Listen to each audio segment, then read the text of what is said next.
এটা হচ্ছে ড্রাগনের একটি নতুন জাত। এটা এই ড্রাগন ফলটার গায়ে কাটা। এটা কি নাম ভাই? প্যারোলা। প্যারোলা। প্যারোলা। জি। এটার কি মানে প্রত্যেকটা ফলের গায়ে এরকম? প্রত্যেকটা ফলের গায়ে এরকম, এবং আমার কাছে যে 100+ ড্রাগনের জাত আছে, হ্যাঁ, সর্বোচ্চ মিষ্টি এটা। তাই নাকি? সর্বোচ্চ মিষ্টি এখন পর্যন্ত আসলে ভালো পাকে নাই, তবে আর একটু পাকবে। এবং এটা হচ্ছে আপনার অনেক দিন সময় লাগে, প্রায় 90-95 দিন সময় লাগে এটা ফুল থেকে পাকার জন্য। জি। এবং মিষ্টিও বেশি, বেশ। মিষ্টি, জি। এটা একদম নতুন, আমি আজকে প্রথম দেখলাম।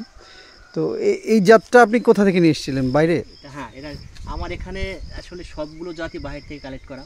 যদি আমাদের গ্রুপের অনেক ভাইরা থাকে, ওরাই আসলে আপনি যে এই যে শাড়িতে দেখেন, এখানে আপনি একটা গাছ একটা জাত, তার মানে এখানেই আপনার 100-র উপরে প্রত্যেকটাই আলাদা আলাদা জাত, তাই না? জি। এই যে সামনে একটা এইটারই ক্যাটাগরি আরেকটা জাত দেখেন।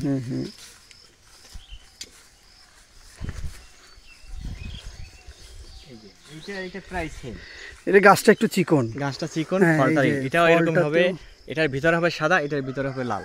আচ্ছা, এইটার কি ভিতরটা সাদা, তাই না? এটার ভিতরে সাদা। আচ্ছা, খুবই মিষ্টি। এটা হলো আমার কাছে যে জাতটা আছে, মানে 100+ যে জাত, সব তো আমি খাই না, তবে আমার ধারণা হলো সবচেয়ে মিষ্টিটা।